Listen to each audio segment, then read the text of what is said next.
স্বাগতম the reading রুমে, যেখানে গল্প, বই আর পাঠকের আবেগ মিলেমিশে তৈরি করে বইয়ের জাদু। আজকের পর্বে আমরা একজন লেখক, একজন শিক্ষক এবং একজন গবেষকের সাথে আড্ডায় বসেছি। আমাদের সঙ্গে রয়েছেন মোহাম্মদ আমিনুল ইসলাম স্যার। স্যার, আপনাকে স্বাগতম দ্য রিডিং রুমের আজকের এপিসোডে। আপনাদেরও ধন্যবাদ। আপনার হাতে কিছুক্ষণ আগে আমরা যে বইটি দেখছিলাম, সেই বইটি নিয়ে আমরা আজকে কথা বলতে চাই। বইটির নাম কি এবং এতে কি লেখা আছে? এই বইটি এই বছরেই এই বইমেলাতে এসেছে আর কি। সেই বইটা হচ্ছে যে চিকিৎসায় যোগাযোগ, যদি খুবই ব্রডার যে টাইটেলটা বলি। সো এখানে আরোগ্য, নিরাময় প্রক্রিয়ায় যে চিকিৎসায় কিভাবে এবং মানে চিকিৎসায় কীভাবে যে কমিউনিকেশান বা যোগাযোগটা যে রোলটা প্লে করতে পারে, সেই বিষয়টাই এখানে এক্সপ্লোর করছি আমি। জি স্যার। স্যার, এই বিষয়টা নিয়ে লেখার প্রয়োজনীয়তা কেন বোধ করলেন? আসলে এই প্রয়োজনীয়তা তো অবশ্যই আছে, কিন্তু এর সঙ্গে আমার একটা পার্সোনাল গল্প আছে। আসলে এই বইটার আসলে চিন্তা বীজ যেটাকে বলে বা ভাবনা যেটাকে বলে, এটা আজ থেকে প্রায় 30 বছর আগে আমার মাথাতে এসেছিল। এটা মাথাতে এসেছিল এভাবেই, আমার খুব একটা পার্সোনাল জার্নি। আমি তখন খুবই বাংলাদেশের একটা প্রত্যন্ত গ্রাম থেকে আমি উঠে এসেছি। আমরা একদম বাংলাদেশের উত্তরবঙ্গের চাঁপাইনবাবগঞ্জ জেলা, সেই জেলার শিবগঞ্জ থানা, যেটা খুবই বাংলাদেশের পশ্চিমের সবচেয়ে পশ্চিমের একটা থানা বলে আমি আমার পরিচয় একটু বলি, তাহলে হয়তো বোঝাতে পারবো। তো ওই প্রত্যন্ত গ্রাম, যেটা একদম সীমান্তবর্তী, ভারতের সীমান্তবর্তী একটা গ্রাম, 1994 বা 95 সালের দিকে, আমার এক্স্যাক্টলি এই মুহূর্তে মনে পড়ছে না, আমার বাবা হঠাৎ করে অসুস্থ হয়ে পড়ে। অসুস্থ হয়ে পড়ার পরে যেটা হয় যে রাত্রে ওখান থেকে উপজেলা হেলথ কমপ্লেক্স বা যে কোনো ডাক্তার খুব অনেক দূরে, আমি ডাক্তারের কাছে যাই। তো ডাক্তারের কাছে যাওয়ার ফলে যেটা হয়, ডাক্তার, আমি প্রায় ঘন্টাখানেক দরজায় ধাক্কা দিই, উনি দরজা খুলেন নাই, উনি আসেন নাই। ততক্ষণে বাবা আরও অসুস্থ হয়ে পড়ে। এর মধ্যে আমরা একটা ভ্যান ব্যবস্থা করে আমার চাচারা সবাই মিলিয়ে বাবাকে হসপিটালে নিয়ে যাই। তো তারপরে যেটা আরেকটা ভয়ানক কাণ্ড ঘটে, ডাক্তারের তো ইররেসপন্সিবল একটা বিহেভিয়ার আমি পেলামই একজন রোগীর ইয়ে। আমার বাবা একজন হাই স্কুলের শিক্ষক ছিলেন। হাই স্কুলের শিক্ষক হওয়ার কারণে ওনারা প্রচুর পরিমাণে মানে প্রাইভেট পড়াতেন, প্রাইভেট টিউশনই করতেন। তো ওখানে ভর্তি করার পরে, ওই উপজেলা হেলথ কমপ্লেক্সে ভর্তি হওয়ার পরে এক নার্স বাবাকে খুব তাচ্ছিল্য স্বরে কথা বলছেন, মানে হ্যাঁ এত প্রাইভেট পড়াচ্ছে, অসুস্থ তো হবেই। দ্যাট ওয়াজ ভেরি, আমি ছোটো একটা বাচ্চা তখন, ধরেন যে কত হবে, 8 থেকে 10 বছর বয়স আমার। আর এই সময় তাচ্ছিল্য করছে একজন ডাক্তার বা হসপিটালের কেউ তাচ্ছিল্য করতে পারে বা অ্যাটাক করতে পারে রোগীকে, এটা না আমাকে খুব মারাত্মক মাত্রায় অ্যাটাক মানে ইয়ে করে আর কি, স্পর্শ করে। তো সেই স্পর্শ করার পরে যেটা হয় যে আমি তখনই সিদ্ধান্ত নিই যে আমি একজন ডাক্তার হব। তো ডাক্তার হবো বলতে সেভাবেই পড়াশোনা করি, মনে মনে নিজেকে ডাক্তার ভাবি, যেটা হয় আর কি, স্বপ্ন দেখি। এবং আমার বাবা তো স্কুলের শিক্ষক ছিলেন, উনি তখন ব্যাংক কাটাতেন, আমাদের সায়েন্সের টিচার ছিলেন। তখন ওই ব্যাংকগুলোর অপারেশনও ঠিকঠাক মতো করে করার চেষ্টা করি। সো মনে প্রাণে একদম আমি ডাক্তার। কিন্তু ডাক্তার তো আসলে আমি মনে করি যে ডাক্তাররা এই জগতে ভগবান, ঈশ্বর, আল্লাহ যেভাবেই দেখেন না কেন, তার সরাসরি প্রতিনিধি, যা তার সৃষ্টির সেবা করবে। তো আল্লাহ আমাকে এটা কবুল করে নাই, মানে ডাক্তার আমি হতে পারি না। এটা খুবই অল্প মার্কের জন্য, 0.4 মার্কের জন্য সেই সময় হাতে। এখন জি, তাহলে কি মূলত এই কারণে আপনি একজন মিডিয়া স্টাডিজ এবং জার্নালিজম ডিপার্টমেন্টের শিক্ষক হয়েও চিকিৎসার বই লিখেছেন? একদম। আমার কাছে মনে হয় যে বললাম 20 বছরের জার্নিতে শুধু মিডিয়া স্টাডিজের, আসলে হয় কি, বাংলাদেশে মিডিয়া স্টাডিজ, কমিউনিকেশন, জার্নালিজম এগুলো নিয়ে একটা আসলে বেঠিক ধারণা আছে, সঠিক ধারণাটা নাই। কারণ communication studies is really big field, mass communication is a very big, অনেক বড় একটা এলাকা। এবং কমিউনিকেশনটাকে আপনি দুনিয়ার যে কোনো জায়গায় কানেক্ট করা যায়। আপনি যদি রিয়েল লাইফে বলেন একজন ডক্টর, ভালো ডক্টর হয়তো ক্লিনিক্যালি তার হয়তো যোগ্যতা, দক্ষতা, আমি দেখেছি ইন্ডিয়াতে যে তাদের ক্লিনিক্যাল দক্ষতা আর বাংলাদেশের ক্লিনিক্যাল দক্ষতা অলমোস্ট সেম, কিন্তু তাদের কমিউনিকেশন স্টাইলটা এটা অনেক মানে ভালো, যেটা আমাদেরকে শান্তি দেয়, যেটা আমাদের একটু আরাম দেয়। আমি এই বইটাতে এই জায়গাগুলো এক্সপ্লোর করেছি যে আমাদের ডাক্তাররা শুধু ক্লিনিক্যাল ওষুধ নয়, কীভাবে যোগাযোগের মাধ্যমে হিলিং প্রক্রিয়া বা আরোগ্য প্রক্রিয়াটা করতে পারে। কাজে ওই জায়গাটা আমি দেখতে চাই। এবং আমি আসলে আমার পাঠক যারা আমার ডিপার্টমেন্টের, আমার মিডিয়া স্টাডিজ, জার্নালিজম ডিপার্টমেন্টের শিক্ষার্থীদের বলতে চাই, যারা এই কমিউনিকেশনে পড়ছেন, মিডিয়া স্টাডিজে পড়ছেন, তাদের ক্যারিয়ারের জায়গাও কিন্তু এখানে। এবং এই সুযোগে আপনাকে একটু কথা বলে রাখি, মানে এটা একটু আগবাড়িয়ে বলা হচ্ছে, তারপরে বলি। আমি কিন্তু, আপনি যদি ইতিহাসটা একটু খেয়াল করেন, বাংলাদেশের মেডিকেল মানে কলেজের ইতিহাস যদি লেখা হয়, মেডিসিনের ইতিহাস যদি লেখা হয়, আমি এটা গর্ব করে বলছি না, খুব আত্মবিশ্বাসের সঙ্গে বলছি যে আমি কিন্তু একটা খুবই অল্প সময়ের জন্য বাংলাদেশের মেডিকেল কলেজে আমি অ্যাসিস্ট্যান্ট প্রফেসর হিসেবে কাজ করেছি। সো ওই যে ডাক্তার হতে চেয়েছিলাম, তো মাঝে মধ্যে কিন্তু হয় না যে প্রথম প্রেম যখন চলে যায়, আসলে প্রেম তো আর যায় না, প্রেম তো সবসময় থাকে। তো ওই ছ্যাঁকা খাওয়ার পরে আমি বলছিলাম ডাক্তারদের মাস্টার হয়ে আমি ছাড়বো, আই বিকেম। এবং এখন আমি চাই যদি কোনো কারণে আমি মিডিয়া স্টাডিজ ডিপার্টমেন্ট থেকে চলে যাই, তো আমি মেডিকেল কলেজেই পড়াতে যাব, কিন্তু পড়াতে গেলে কি হবে? পড়াতে গেলে কিন্তু আমাকে তো সেই যোগ্যতাটা অর্জন করতে হবে। সো আমি এখন এই বইটা লিখছি। আমি এই সুবাদে আর একটু আপনাকে বলে রাখি যে এই বইটা আসলে আমার প্ল্যান 5টা বুক সিরিজ যেটা আমি করেছি আর কি, মানে পরিকল্পনা করেছি এরকম আরও 5টা বই লিখবো। তার প্রথম বইটা হচ্ছে এটা। আচ্ছা, এটা তাহলে এপিসোড ওয়াইজ বা আরও আসছে ডাউন ইন দ্য লাইন, এটা এখনো আরও বই আসছে। জি আচ্ছা, এইটার যে আমাদের যে সাবটাইটেলটা দিয়েছেন যে আস্থা, যত্ন, আরোগ্য, এটার আসলে কোনো ব্যাখ্যা? এটা আসলে আমার একটা থিওরিটিক্যাল ফ্রেমওয়ার্ক, মানে আমার তাত্ত্বিক কাঠামোটা এটা একদিনে গড়ে উঠবে না, এটা নিশ্চয়ই করে লম্বা সময় লাগবে। কারণ এই চিকিৎসা পরিসরে বা ক্লিনিক্যাল সেটিংসে যদি কমিউনিকেশনকে ফাংশনিং করাতে চায় বা কমিউনিকেশন দিয়ে যদি আরোগ্য বা হিলিং প্রক্রিয়াটাকে যদি সম্ভব করতে চায়, তাহলে 3টা জিনিস লাগবে বলে আমি এখানে যুক্তি দেখছি। সেটা কি হচ্ছে? প্রথমটা যেটা আপনি বললেন আর কি, যে আস্থা। সো আপনি যদি ডাক্তারের সঙ্গে, হেলথ কেয়ার সিস্টেমের সঙ্গে মানুষের ট্রাস্টটাকে গ্রো করতে থাকেন, বা রোগী যদি একবার বিশ্বাস করে যে আমি এই ডাক্তারের কাছে গেলে ভালো হব, বা এই ডাক্তার আমাকে যে যা বলবে আমি সেটা শুনবো, বা আমার রোগটা ভালো হবে, তাহলে এই আস্থাটা কিন্তু খুবই জরুরি। এখন আমার প্রশ্ন হচ্ছে যে আমাদের দেশীয় যদি বা রাষ্ট্রীয় প্রবলেমের কথা বলি, যে দেশের চিকিৎসা আসলে যোগাযোগের সবচেয়ে বড় ঘাটতিটা কোথায়? আমাদের মেডিকেল কলেজগুলোতে যখন আমি পড়াই আমি দেখেছি এখানে সমস্যাটা কিন্তু আসলে ডাক্তারদের না, কারণ তাদের আসলে কমিউনিকেশন নিয়ে, এমপ্যাথি নিয়ে বা সহানুভূতি নিয়ে বা সমানুভূতি নিয়ে কোনো প্রশিক্ষণ কিন্তু নাই। মেডিকেল কলেজগুলোতে দেখবেন পুরো 4 বছরে বা 5 বছরে তারা হয়তো 200 থেকে 300টা রোগের নাম শিখে, ফিজিওলজি, অ্যানাটমি শিখে। সেখানে কিন্তু মানে আসলে একজন রোগীর সঙ্গে কীভাবে কানেক্ট করতে হয়, রোগীর পরিবারের লোকজনের সঙ্গে কীভাবে কানেক্ট করতে হয়, তাদেরকে কীভাবে ভয়টা একটু মানে একটু কমানো যায়, কিংবা তাদের যখন একজন রোগী আসলে রোগী ডাক্তারের কাছে যায় বা হাসপাতালে যায়, তখন তো মানুষ প্রচণ্ড মাত্রায় অসহায় এবং প্রচণ্ড মাত্রায় কিন্তু ভয়ে থাকে। কাজে সেখানে তো মানুষ আসলে যতটা না আরোগ্য চায় তার তুলনায় একটু আসলে আস্থা চায়। একটা আমাদের মেডিকেল যে পঠন পাঠন যে প্রক্রিয়া আমি যতটুকু দেখেছি, সেখানে তাদের আসলে একজন মানুষের হৃদয়টাকে বা মানুষটাকে চিনতে শেখায় না। ব্যাপারটা ঠিক এরকম যেন তার একটা মানুষ নামক শরীরের ইঞ্জিনিয়ার, সে যেই রোগ বালায় নাট বল্টু একটু মানে ওষুধ দিয়ে, প্যারাসিটামল দিয়ে বা প্রয়োজনীয় ওষুধ দিয়ে এটাকে সারানোর যায় প্রক্রিয়াটা তৈরি করে।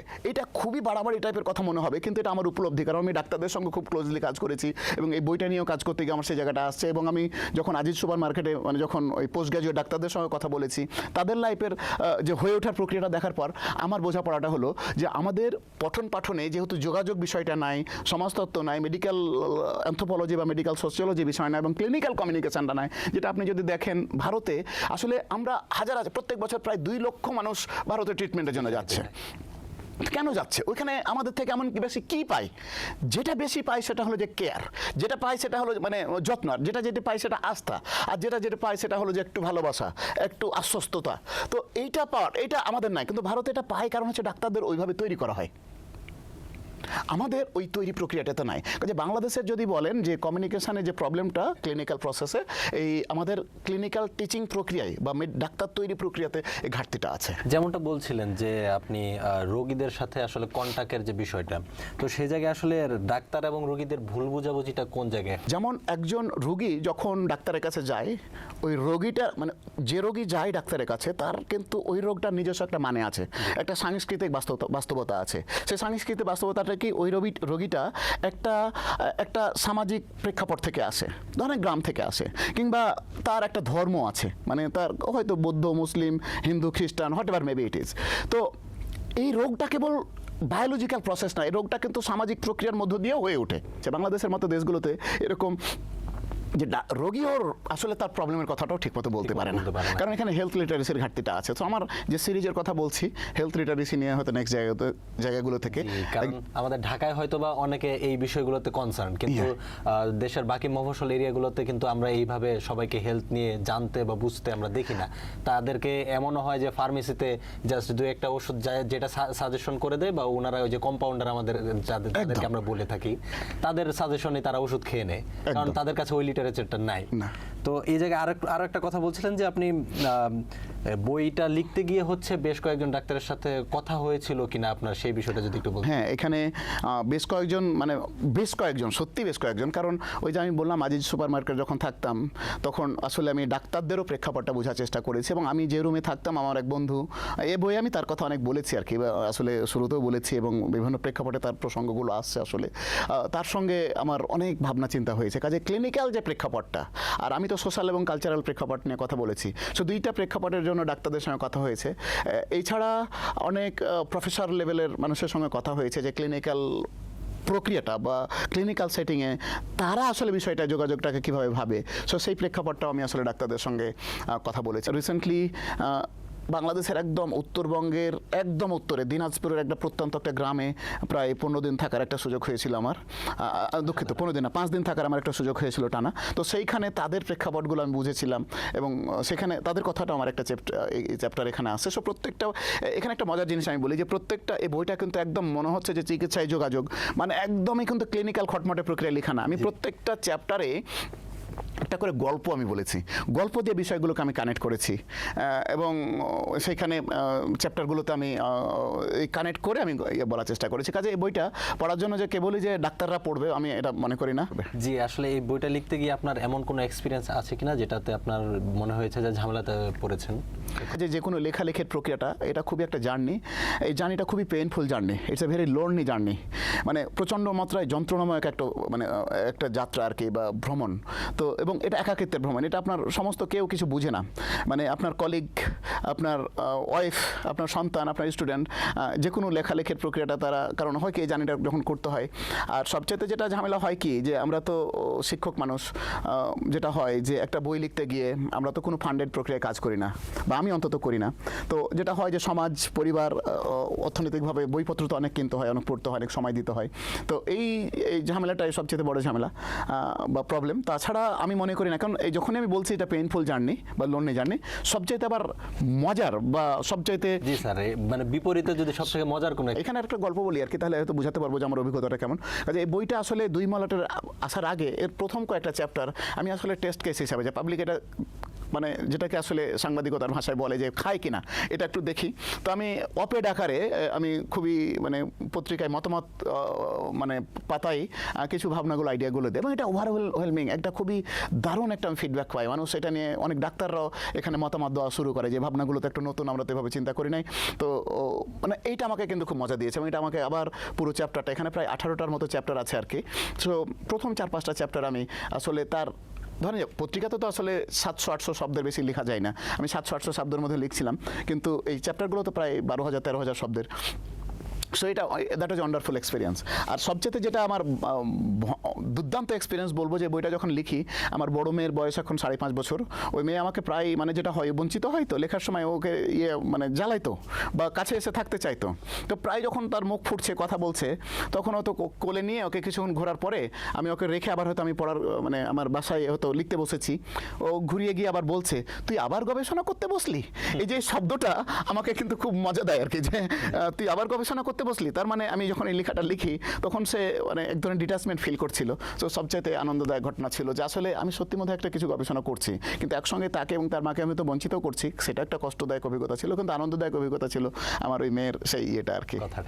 কেউ কি বইটার নাম শুনে অবাক হয়েছে, এরকম কোনো ঘটনা? নাম শুনে এরকম কাছে আমার কাছে কোনো ফিডব্যাক নাই। অনেকে মানে অবাক হওয়ার প্রকাশটা এরকম যে ওয়াও দারুণ, তো এরকম বই তো চিনি না। এরকম রিসেন্টলি একটা কনফারেন্স ঠিক না, বাংলাদেশ মেডিকেল রিসার্চ কাউন্সিলের একটা আমি প্রজেক্ট পাইছিলাম। ওইখানে জাপান থেকে বাংলাদেশি এক প্রফেসর, জাপানি, উনি আসছিলেন, তো রিসার্চারদের সঙ্গে কথা বলছিলেন। তো আমি তাৎক্ষণিকভাবে, হয় কি কনফারেন্সগুলোতে আসলে নেটওয়ার্কিং হয়, আমার কাছে একটা বইয়ের কপি ছিল, ওনাকে যখন দিলাম, উনিও মানে ইঞ্জিনিয়ারিং এবং মেডিসিনের ইন বিটুইনে কাজ করেন। তো উনি বলছে যে বাংলাদেশে কেউ এরকম নিয়ে কেউ চিন্তা করতে পারে বা কাজ করে, এটা আমার ধারণার বাইরে ছিল। ওয়াও, দারুণ তো। জি, আপনি অনেকগুলো বইয়ের কথা বললেন যেগুলো আপনি পড়েছেন। আপনার লেখা বই ছাড়া আর কোন বই আপনি নিজে পছন্দ করেন এবং অন্য কেউ সাজেস্ট করতে চান এরকম বই, মানে এবং কেন, কি কারণে? আমার কাছে মনে হয় যে আমাকে যেটা আসলে বাংলায় লিখতে যেটা খুবই ইয়ে করে, আকবর আলী খানের লেখা, আমি মানে একজন তার বইগুলো আমি খুব পড়ি এবং তার বাক্য বিন্যাস, গঠন, সেটা আমার কাছে ইয়ে করে, মানে আমাকে অনুপ্রাণিত করে। ঠিক একইভাবে সংস্কৃতি নিয়ে যেসব বইপত্র আছে, অ্যানথ্রোপোলজি নিয়ে যেসব বই আছে, তারপরে এখন তো নিউরো সায়েন্স, ইংলিশ এখন প্রচুর পড়াশোনা করার সুযোগটা হচ্ছে। নিউরোবায়োলজি অফ হিউম্যান কমিউনিকেশন, মানে কমিউনিকেশন করার সময় আমাদের মনে এবং শব্দে কিভাবে মিথস্ক্রিয়া ঘটে সেইটা নিয়ে। তো আমি আলাদা করে কোনো বইয়ের নাম আমি এখন বলতে চাই না, কিন্তু আমার মনে হয় যে গল্পটা আমি বলছিলাম, আমি বলবো যে যদি আপনি বই না পড়েন, বিজ্ঞান বলছে যে বই যদি আমরা না পড়ি তাহলে কিন্তু আমাদের এই ডিপ্রেশন অ্যাংজাইটি হওয়ার সম্ভাবনা বাড়ে, এটা নিউরোসায়েন্স বলছে। তো আমার মনে হয় যদি সুস্থ থাকতে চাই, বাঁচতে চাই, তাহলে সামনে যা আসছে সব পড়তে হবে। জি, ধন্যবাদ স্যার।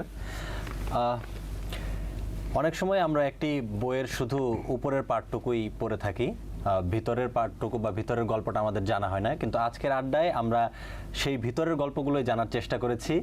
স্যার, আমাদের সময় দেওয়ার জন্য এবং আন্তরিকতার সাথে আমাদের সাথে আপনার অভিজ্ঞতা শেয়ার করার জন্য আপনাকে অসংখ্য ধন্যবাদ। আপনাকেও ধন্যবাদ এবং আপনার দর্শকদেরকেও ধন্যবাদ, আর আমাকে সময় দেওয়ার জন্য ধন্যবাদ। এবং নিশ্চিত আপনারা এই বইটা পড়বেন এবং দেখবেন, আর যে কোনো মতামত থাকলে, যে কোনো প্রশ্ন থাকলে, আমার সঙ্গে কোনো দ্বিমত থাকলেও যদি আমার সঙ্গে বিনিময় করতে চান, শেয়ার করতে চান, আমি খুবই খুশি হব আর কি। প্রিয় দর্শক, দেখা হবে দ্য রিডিং রুমের পরবর্তী এপিসোডে। ততদিন পর্যন্ত আমাদের সঙ্গেই থাকুন, সুস্থ থাকুন, ভালো থাকুন।